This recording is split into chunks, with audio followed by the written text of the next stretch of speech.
FAA to reduce flights because of shutdowns air traffic controller shortage, by Max Rigaud. The Federal Aviation Administration, FAA, is reducing flight capacity by 10% at 40 high-traffic areas around the country starting Friday morning, its administrator, Bryan Bedford, said Wednesday.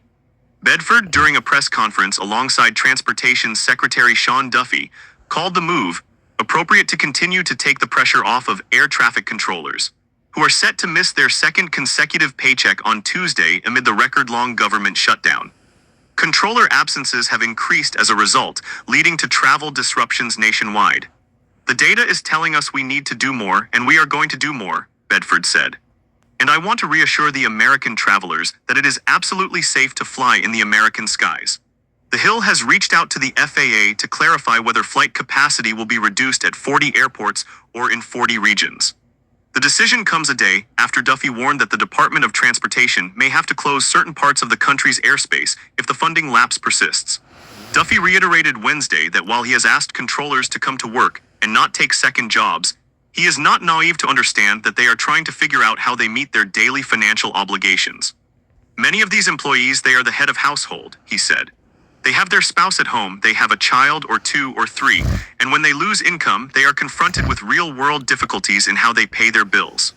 Duffy also called the FAA's move proactive and an attempt to keep the country's airspace safe. The Transportation Secretary said that the department will work with airlines to reduce capacity in a systematic way, but acknowledged that delays and cancellations will increase.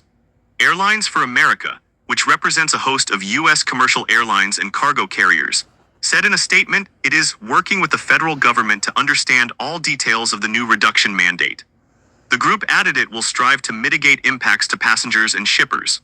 So far Wednesday, over 2,100 flights within, into or out of the U.S. have been delayed, with nearly 150 such flights canceled, according to flight tracking site FlightAware. It is unclear what percent of those flights were disrupted due to staffing shortages. We had to have a gut check of what is our job. Is it to make sure there is minimal delays or minimal cancellations, or is our job to make sure we make the hard decisions to continue to keep the airspace safe?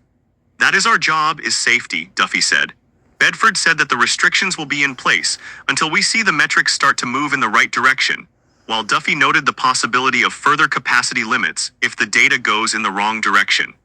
In addition to the capacity restrictions, Bedford said that the FAA is restricting space launches, limiting visual flight rule travel in markets with continued staffing shortages, and implementing other countermeasures that will give us the highest level of comfort in the safety of the country's airspace.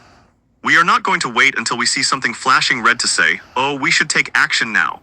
We want to keep everything in the green, the administrator added. Updated at 6:09 p.m. EDT.